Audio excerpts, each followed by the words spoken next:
Peace be with you, dear brothers and sisters, from wherever you are watching me from. I am Brother Mugabi, and this is the Truth Preacher, where faith meets the truth and transformation begins. We focus on one soul at a time. Brother Christopher is from Sound the Alarm End Time Ministry in the United States of America. He has a very urgent message, a very important message that includes the rapture, includes the lockdown, and is also hinting on Joshua's prophecies and all that. I won't talk much. I like you to listen to him because you really need this message. And I'll be coming back with my concluding remarks. This is Christopher Galliher. This is going to be a pretty short video. There's a few things I want to share with you, a few dreams that I've had, and like anything else, take it before the Lord and pray about it. Everything, guys, that we watch on YouTube or someone's claimed that they've heard from the Lord should be brought before the Lord in prayer. Is this from you? Does it line up with Scripture? This is very important that we do this. And obviously, if you know anything about Brother Joshua, this guy from South Africa, and his failed rapture predictions, this could be a problem if we don't do that. But what I am here to do is to share a few things that I've heard from the Lord and take it before the Lord and pray about it. The first dream. My wife and I were inside the house and we came out on a normal, kind of casual day. And planes all over the sky, but nothing, this is like, kind of what I saw with this thing was there was a bunch of, how you can see like on radar, planes taking off, from state to state, and they're just moving all over the place. If you have something like that going on, it was kind of like that. We saw just a bunch of planes in the sky doing their normal thing, taking people to where they got to go. A normal day. And as we were watching, there was one plane in particular that just kind of, it seemed to go off course and kind of circle around, and then it came around and then it crashed. Big plane, one of the big jumbo jets, and it crashed.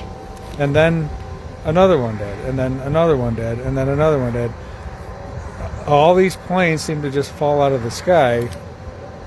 And again, how they were flying, going to their destinations, it wasn't anything like a format of what you might see in like a Red Dawn type of event. No, it was just normal stuff, but all of a sudden they all just started dropping out of the sky.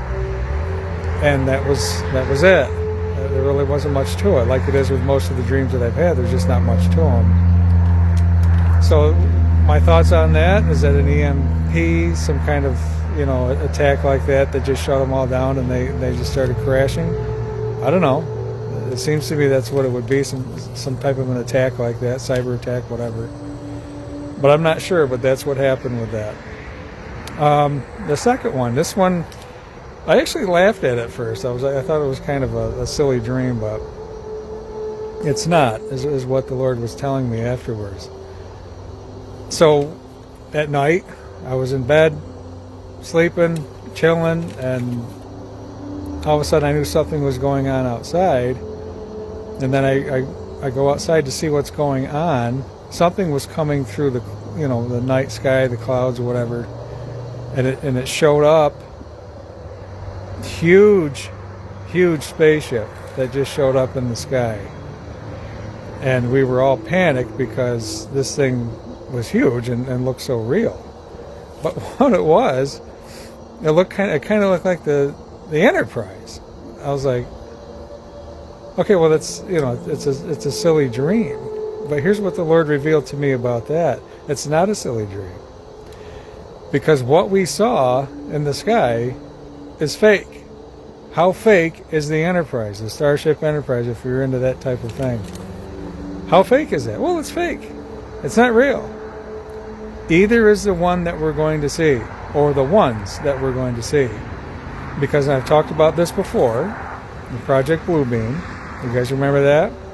How much chatter and talk has there been the last year or so about there being, well, now we got 3i Atlas coming. How many people are saying that, and people that are scientists or whatever, in the government that are saying, no, that's not a comment. Again, my thought always was that when the rapture does happen, they have to explain this thing away somehow. I've said it before in my videos. So I think that's what they're going to do, and that's what they're preparing us for, and I think we're going to see it soon. Don't believe the lie. Remember what Paul says about this, and then how a great deception is coming, but God himself is going to send them a strong delusion so that they would believe a lie. God's going to counter that. Oh, you think that's good? God's going to put his own out there. You want to deceive people? You want people? Okay. All right. So it seems like a silly dream on the outside, but it's really not. What he was telling me was, as fake as the USS Enterprise is, that's how fake this is going to be. But man, they're going to make it look real. And it could be sooner than we think, guys. I don't know when, but just be ready for it. They've been prepping us to receive and believe this stuff for the last year or so now. Really, even longer than that, if you look at movies and stuff like that. But even on mainstream media, as they're talking about, aliens in the last year or so, right on mainstream TV, and UFOs and all of that, yep, they're talking about it. So that was the second one. The third one, this was really short, but it was really interesting. So, and this was, I was sleeping, and I was getting close to me getting up to go to work, and I hear these words. You guys remember when I told you I heard the words, pray for protection for 10 days? It was so almost audible in my sleep, like someone was talking to me. Well, I heard these words. The EBS is going off. Is going to go off. The EBS is going to go off. The emergency broadcast system is going to go off. As soon as I heard those words in my sleep, my alarm clock went off. After that, I heard the words, the alarm clock went off, and I was awake. And this is what the Lord told me. The EBS is going to go off. You're going to wake up, and you're going to be alert now. And this is exactly what's going to happen. It's an alarm. For the church, it's an alarm. And what he's telling me is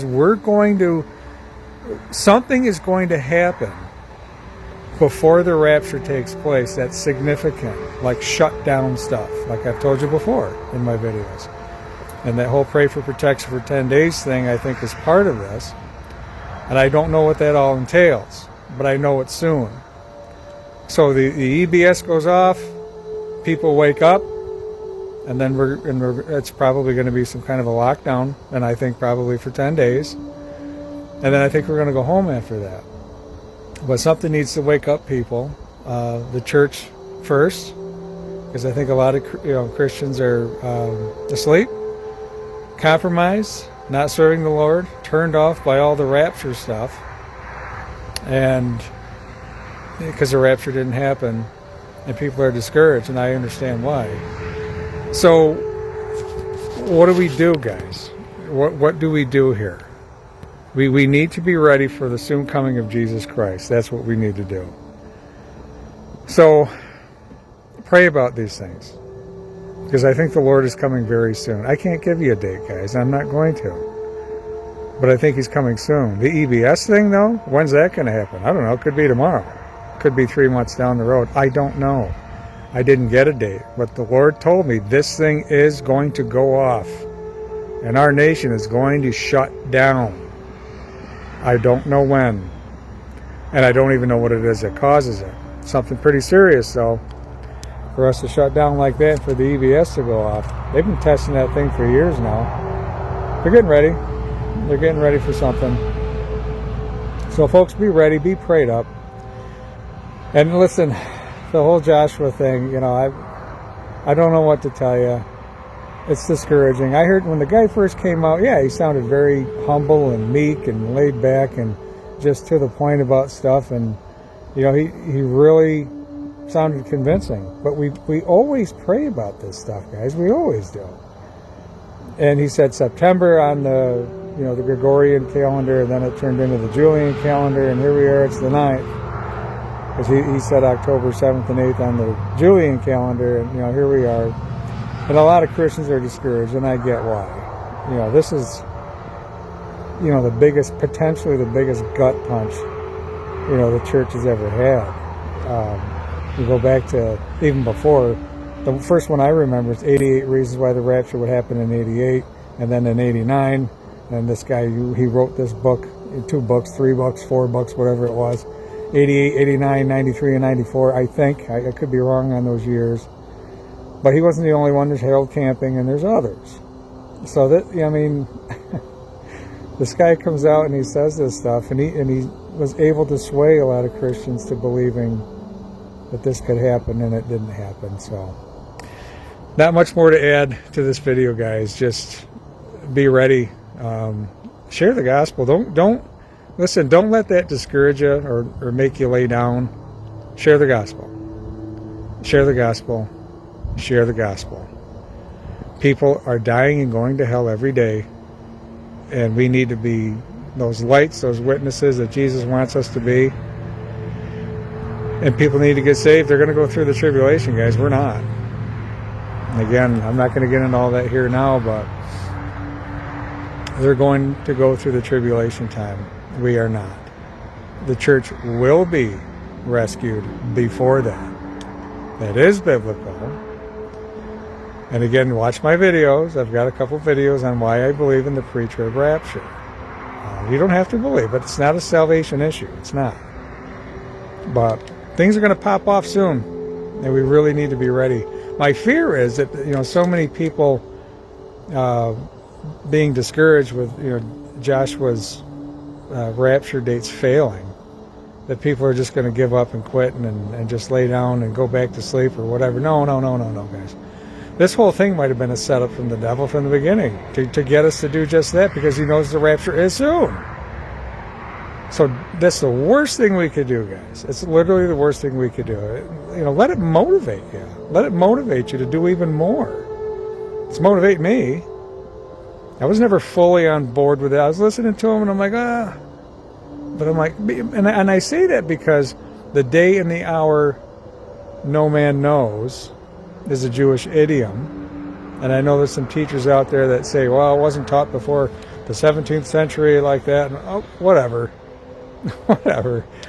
It's clearly Jewish tradition, and it is a Jewish idiom. You don't have to buy into that if you don't want to. To me, Jesus fulfilled the first 4 feasts literally, physically, did he not? He did. There's 3 left, and if he literally, physically fulfilled the first 4, it would be illogical to conclude that he would not fulfill the last 3. Literally, physically, in his new physical resurrected body. Of course he's going to fulfill all of it. Well, that's Jewish. I know it's Jewish. I know the feasts are Jewish. And none of the, I've heard another teacher say, none of the feasts have anything to do with the end times. Well, that's categorically false and easy. What? How could you say that? Did the Jews have anything to do with the end times? Is the 70th week of Daniel, is that the end times? Of course it's Jewish, but it involves the whole world, though. The judgment that's being poured out and the wrath of God is on the whole world. It's of course, I know it's Jewish, guys, but and again, it has everything. The Jews have everything to do with the end times. The 70th week of Daniel has everything to do with the end times. Matthew 24 is the end times. Daniel, Revelation 6 through 19 is all the end times. So I guess I don't understand, with all due respect to some big-name teachers out there, how they can draw that conclusion. Do your own studies, draw your own conclusions. So I'll leave it there. Listen, the most important thing is, if you're not saved and you're hearing this, you need to get saved. Call upon the name of the Lord. Whosoever shall call upon the name of the Lord shall be saved. Believe in the death, burial, and resurrection of Jesus Christ. His shed blood, he shed his blood to pay for our sin. It's a free gift being offered to all of us.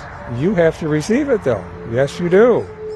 He's not just going to make you saved against your will. You do have free will, and you need to receive this free gift in a humble manner, acknowledging your offenses before God, the one and only true and living holy God. You need to do that today. And I can't urge you enough to do that today, because none of us are promised tomorrow. And this whole thing, like I said, could start popping off tomorrow. And shock and awe could kick in tomorrow. I don't know if it's going to or not. It could be down the road a little ways. I don't know. I'm just suspicious that, a lot of things are going to start happening here very soon. So I'll leave it there. God be with you all. And folks, again, let's keep looking up because our redemption draws nigh. Well, I hope you listened to him. I hope you listened to the message. Very urgent, very touching. Yeah, you can check him out on his channel, Sound the Alarm End Time Ministry, and you check out what he's doing and his good messages. Otherwise, like he said, we must continue praying about everything that he has shared with us. We must continue praying and being ready. We don't have to go into date setting like some of those guys, what they are doing. We just have to remain ready and believe that when that time comes, which we do not know, we shall be able to be caught up in the air with the Messiah, and that will be the rapture. For now, let's be doing what we are supposed to do, what we are called to do. If you have anything to say about his revelations he's sharing with us, please leave it in the comment below. I will catch you again in my next video. Wherever you are watching me from, peace be with you. Shalom.